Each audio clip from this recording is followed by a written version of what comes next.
everyone, this is Dani Tapia from Art Scene 365. We are at Fredric Snitzer Gallery's booth in Art Basel. We came to congratulate Mr. Snitzer for his 45 years trajectory in the Miami art scene with his gallery and 20 years participating in Art Basel. We talked to him and he has some very interesting things to share. Let's hear him. So what kept me in Miami all this time? It's a very complicated question because in the beginning, I had no choice. I came here and I got a little job here. I had a master's degree in art and I got a very, very bad job for very little money, but they taught me how to do picture framing. So at some moment about 9 months later, this was 1977, I was fed up with that, so I rented a space to sell posters essentially, do picture framing and have my own studio for my work. That evolved over many years into the gallery now, but there were many different hurdles, but honestly, I don't think I ever had a choice. This was the only way I knew how to make a living, and I was here. So Miami's changed so much, and now there's lots of things that keep me here, including, you know, family and so on and so forth, friends. And it worked out to be an incredible thing, but it was very difficult on and off for many years. So the question of how Miami has evolved is also complicated in the sense of in what terms, for what reason. So in some ways, there's many more museums, there's many more galleries, there's many more artists. In all of those ways, it's a much more complex place than it's been. In my opinion, there's several issues that kind of never get addressed. We have a tendency in Miami to celebrate our mediocrity. We're so happy to have a cultural community that we, in my opinion, don't demand enough of it in terms of quality. We are competing. When Art Basel comes to town, the message is clear that the level of art, the level of artists, the level of business is very high throughout the world.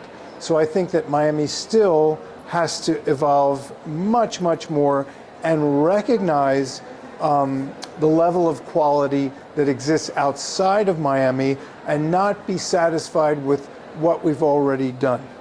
What I would recommend to artists is that they leave and come back. I think the assumption that one can do everything they need to do as a young artist in this community is a mistake. There is a world of galleries, there's a world of museums, there's a world of curators and collectors outside of Miami that need to be addressed. That's only addressed in a very minimal way once a year. So for very young artists, I recommend they can go to undergraduate school here. They need to go to graduate school outside of Miami. They need to do residencies. They need to get galleries outside of Miami. The idea for a lot of artists is that they can do it all from within Miami. I don't believe that's possible. So what keeps me hopeful in Miami, I teach at New World School of the Arts. I've been there for 30 years, and I teach art classes. The demographics of this community is constantly changing. It's always exciting. It's always unpredictable. Who comes here, who chooses to live here, how that mix affects the air, the culture, the music, the art. That's extraordinary. For me, that doesn't exist anywhere. It used to be particular. It used to be, well, it was just Cubans that came here. It's from all over Latin America. It's from Europe. It's from Asia.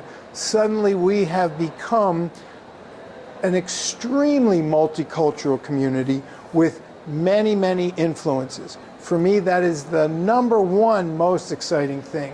I always thought of Miami as tropical New York in 1920.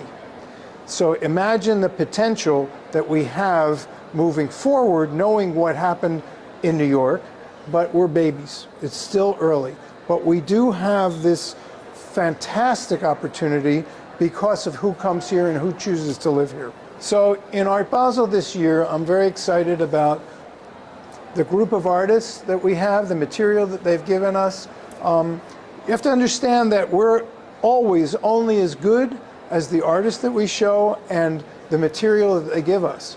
So we have great material from all of our artists, pretty much almost all of our artists. We have a solo show in the gallery of Rafael Ferrer, who's a very, very famous Puerto Rican artist who's 89. We have some of that material here.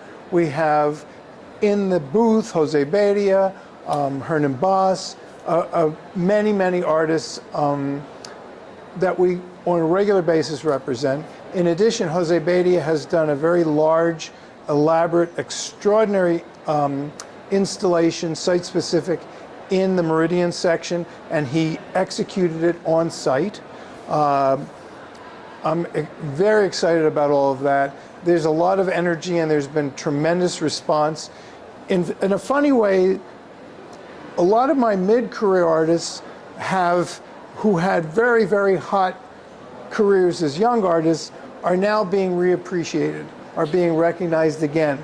You know, the trends that move through the art world are, well, we're very excited about young artists and now, but the better established artists are starting to get revisited because they're extraordinary with extraordinary exhibition careers, critical careers, and sales careers. And so they're now being reconsidered in terms of what's next, what to collect, what to show. So that's sort of the position we're in. I always show young artists. I continue to do that. But in addition, I'm celebrating my very, very well-established artists. So I'm excited and super grateful. I'll say it again, because no gallery in this fair, in this world, they're only as good as the artists that they show and the material that they produce currently. So I'm defined by that.